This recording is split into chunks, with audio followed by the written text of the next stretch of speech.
My name is Kyle Battie, District 1 City Commissioner and Vice Mayor of Sarasota, as you all know, I hopefully know. But I grew up in this area, wasn't born here, but came here to Sarasota when I was a wee lad. My father was born and raised in Sarasota. Brought me, my mother, and my sister from New Jersey, Jersey City, and not Jersey Shore, but and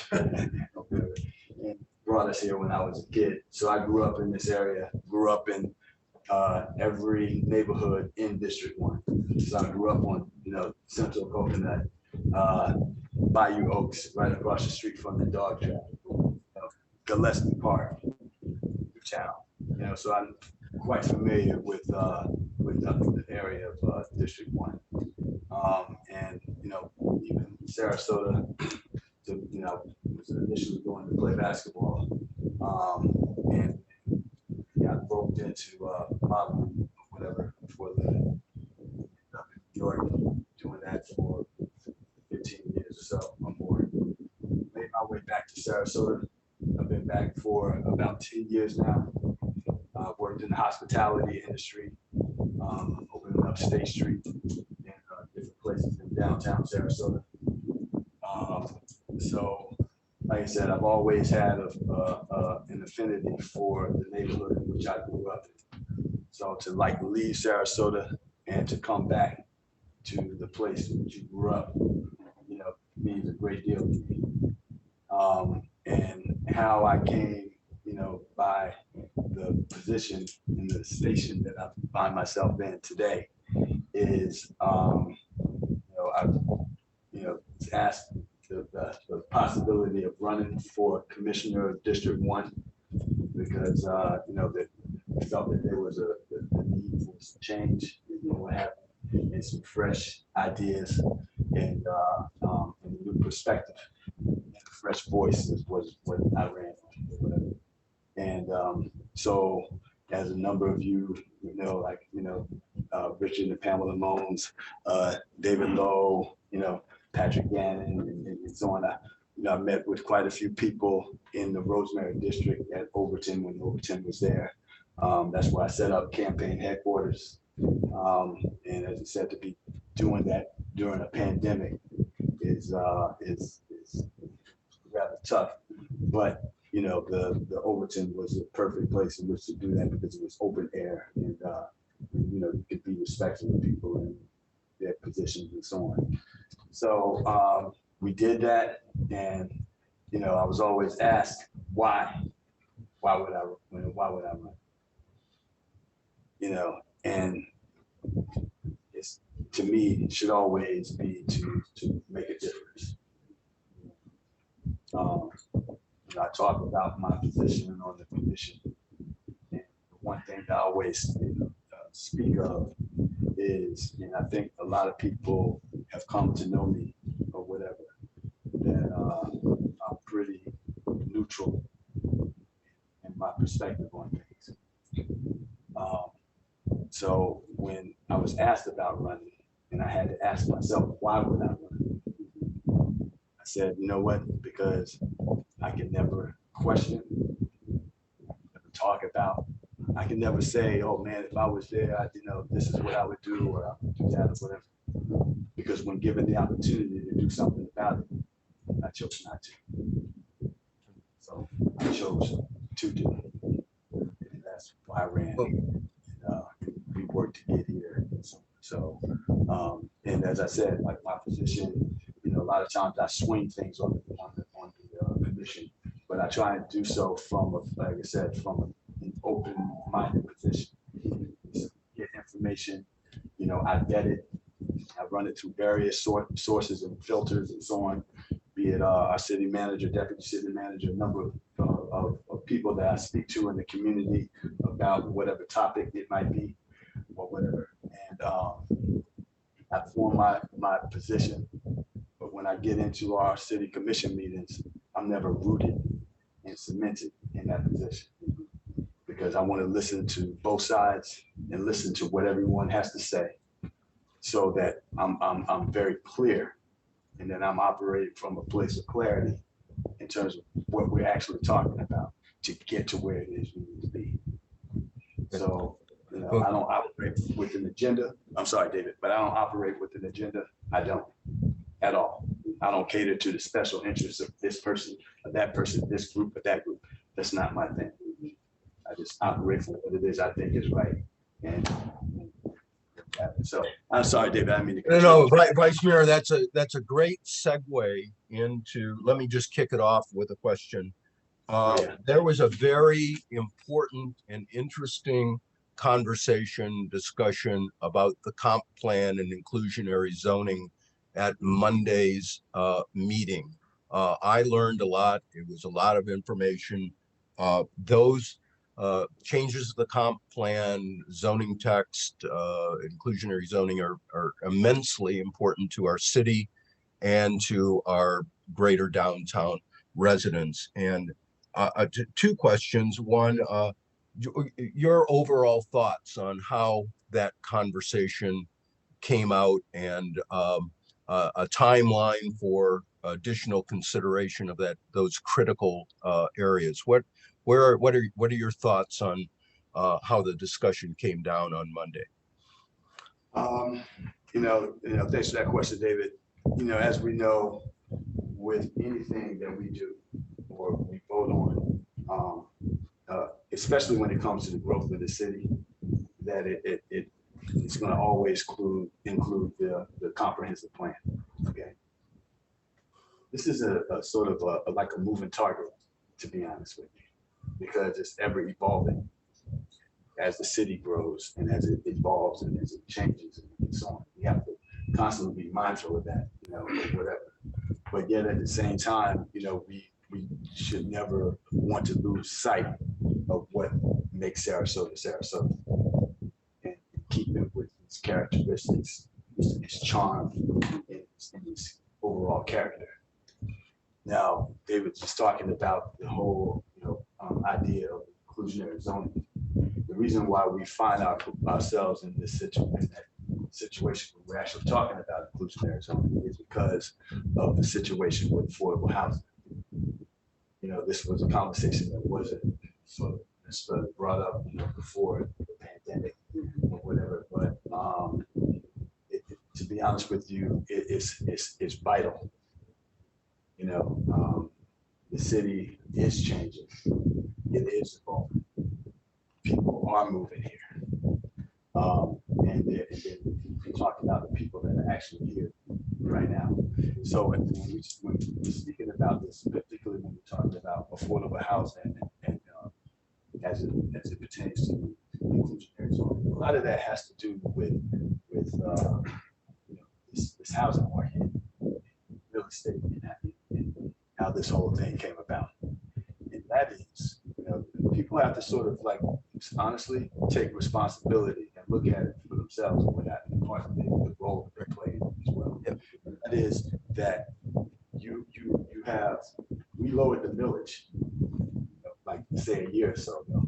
And we did so on the auspices of helping homeowners with mortgages and the property taxes that want to come due. Everyone's feeling the weight of the pandemic and so on. So we did that. But during the pandemic, people were moving here. And with crisis, a lot of times comes opportunity. So the people that were moving here were actually buying houses. So we were buying houses and they were paying 2 or 3 times more than what they were actually worth. So when those people sold those homes, even though we lowered the millage to actually take care of them, they needed places to go because they thought they were actually making some money. But when you sold your home for say $600,000, other people were selling their homes for $100,000 too. And guess what they did? They went into apartments or whatever, So that kind of created a situation. And when we're talking about inclusionary zoning, that's how this whole conversation with inclusionary zoning came about. Because you're talking about bringing a number of people that have kind of been displaced and trying to place them and find places for them to live. And that's where the whole idea of I think I want to just add a follow-up question, I think, to what David is probably getting to is, I think I was at the commission meeting as well and listened to Commissioner Ahern-Koch. She did a presentation, brought us some things that I think that were a little bit more concrete examples of where we're at on this. It got sent to state, it comes back, you have a window of opportunity of 6 months before it actually, so I guess the question is this going, do you have a sense of where do you stand where re-looking at this and revisiting it and maybe tweaking it? Where are you on that? is that, you know, we need to sort of include that into the comprehensive plan. We do. I mean, that's where we need to do, whether we put a pause on it or whether we work with it simultaneously as was suggested by the city attorney, Mr. Bob Fournier. You know, whether we do it that way, but either or, it needs to be included in the comprehensive plan, because, you know, we will be, I'm sure, talking about like administrative review, you know, and things of that nature. So, you know, all of these things are sort of intertwined. So, you know, I didn't mean to go off like kind of like in left field in terms of like how we got here, but it is important to understand like how we got here. You know, so that's kind of like where I was kind of going with that. But Commissioner Ahern-Koch did a great, she did a great presentation. You know, I commend and applaud her for that. And so. Okay, I think, Vice Mayor, what Kathy and my view is, are we rushing this? I think it's a general feeling about many of on our board and members that there hasn't been completely, dare I say, accurate or full information on some of this. There hasn't been enough dialogue with the community, and the fact that, as Kathy said, once it comes back from the state, there's a full 6 months. We know in the middle there's an election. So I think your comments, sir, because it seems like the planning department may be trying to schedule some things in September and October. I think, let me just cut to the chase. We kind of feel that that's, I kind of feel that that's rushing things. Yeah, no, I totally hear what you're saying and understand that, you know, and, you know, I don't have a problem with, you know, like sort of putting apart. We have to understand is that when we're talking about like Dave just kind of mentioned about like, you know, public input and community involvement. You got to, I don't know how this can be done, but when we're talking about inclusionary zoning, think about the meeting on Monday.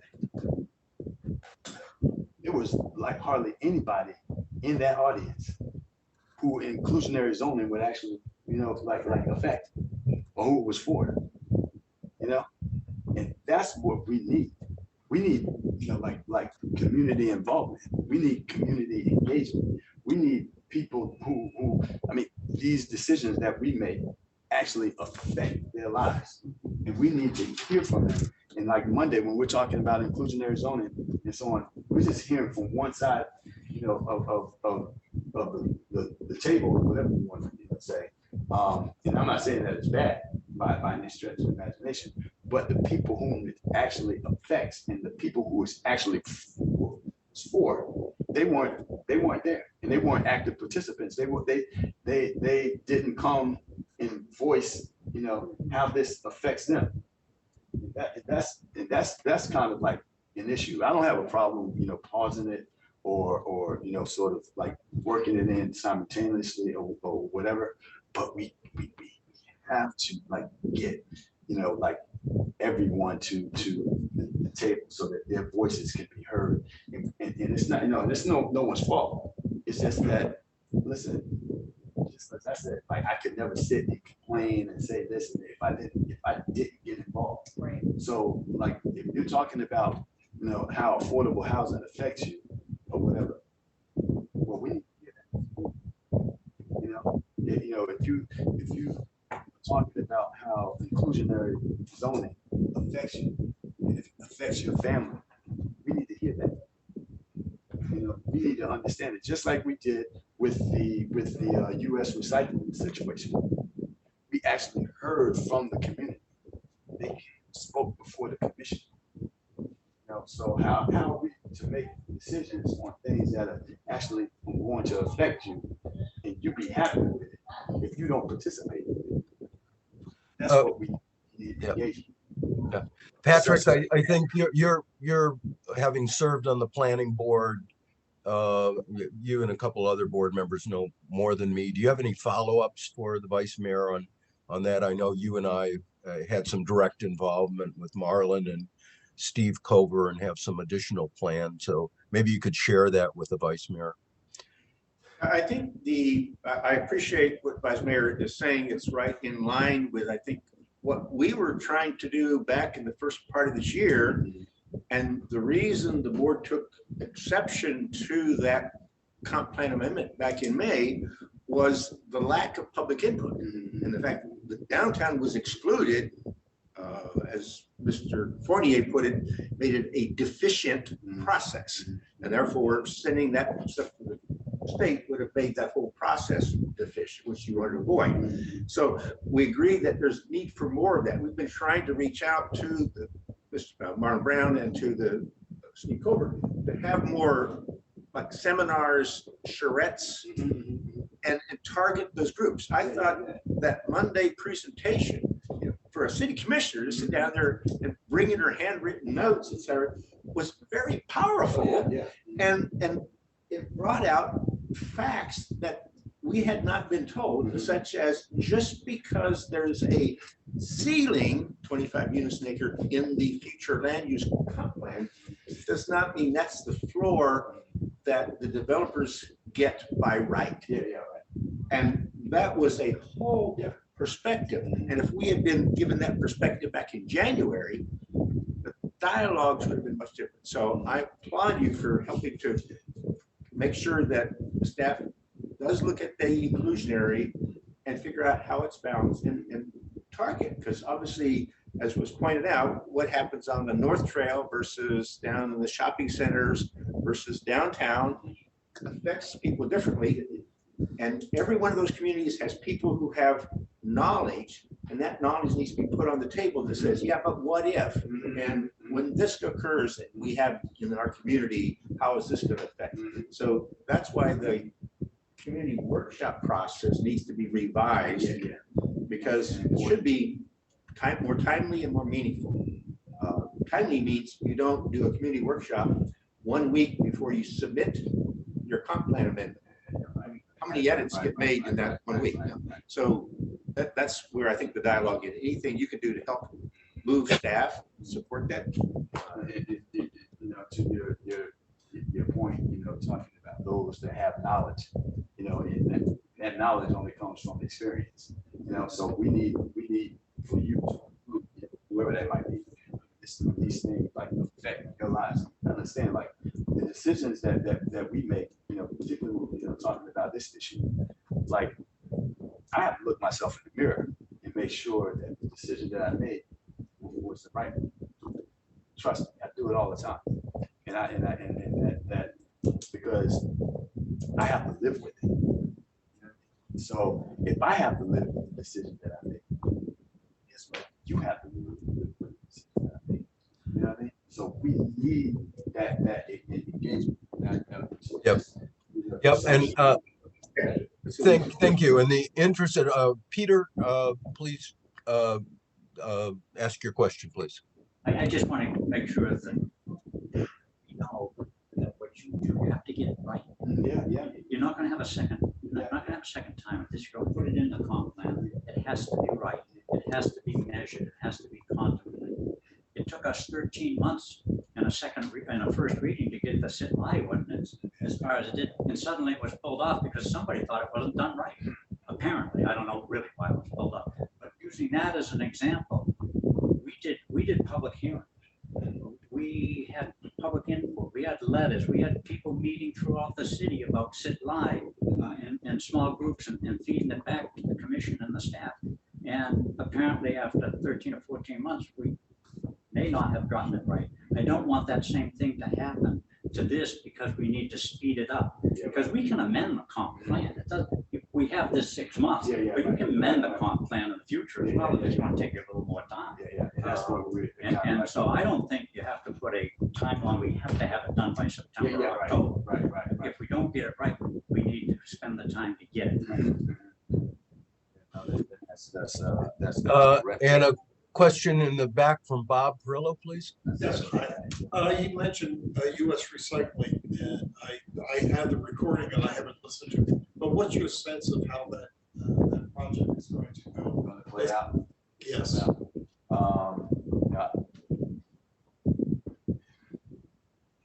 You're talking about, a situation, and again, I got Commissioner Koch, like spearhead, that initiative.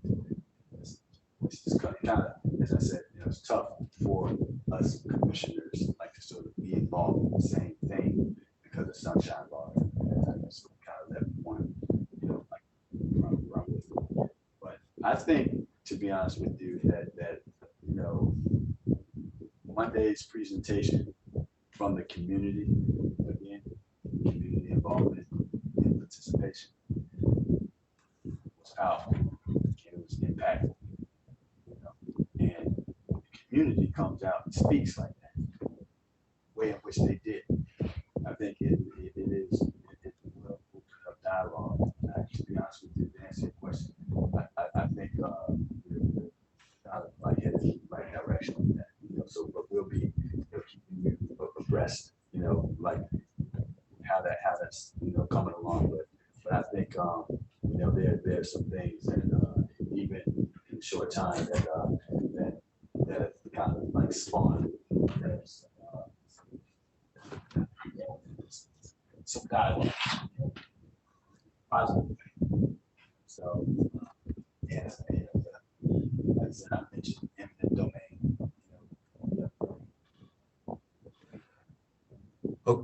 Okay, is any, did that handle it, Bob, for you? Yes.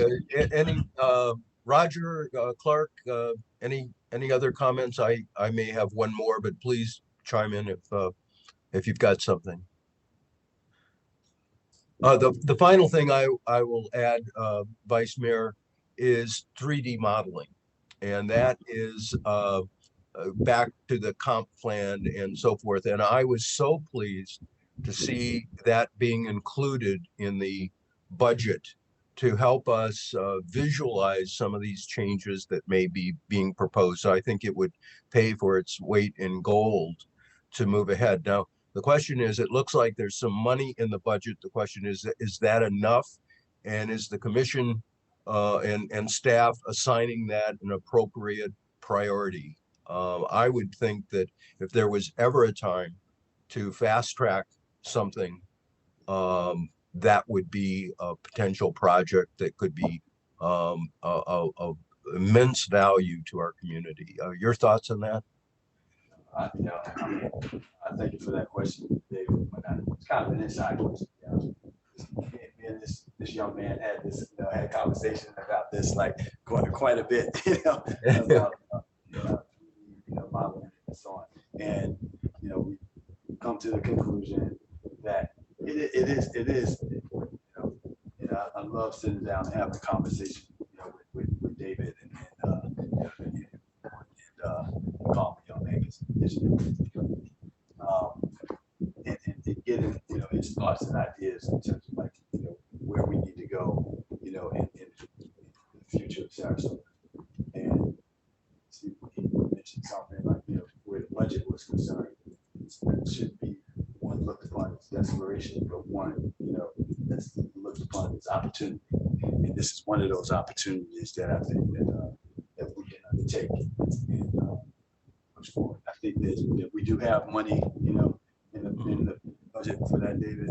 And I talked to City Manager Brown, and we will, be looking at that quite heavily and try. We got to bring, Sarasota up to speed. We do. I mean, we sit here, we talk about Kentucky all the time. Bradenton in certain areas are like far, along than we are to some degree, And now is our time to sort of step forward and be bold things such as this, 3D modeling and get us to where we want to see like projects, what they actually look like, before they're actually done, right? Or before they're voted on. What's this gonna, when you look at it, you can actually see the impact. It's tough to see that, like, and to read it. It's a whole nother thing to actually see it. And as saying goes, the picture is worth 1,000 words, right? So, it will, all of us improve the city to sort of invest in something that is basically going to benefit the city. Vice Mayor, thank you. I've wanted to keep to my part of the bargain that we were going to have you for about a half an hour, and I think we've done that. Unless there are any final short questions or comments, we thank you very much for being with us. We appreciate your support for downtown, the thoughtful way you consider matters, and we look to be a partner with you in making wise decisions. So thank you very much. Thank you. I mean, was that all the questions for anyone? Like, is there any, I think to keep us on track, time wise, we may have, is there anything else anybody has? Nothing in the chat window, so there's no questions posted. Seriously, thank you all very much. I'm always appreciative and humble, I'm even asked to speak or whatever. So anything that I can do, he said it's about ideas. It's about, us coming together, trying to find some middle ground. To make this what that. Thank you. Thank you very much. Okay.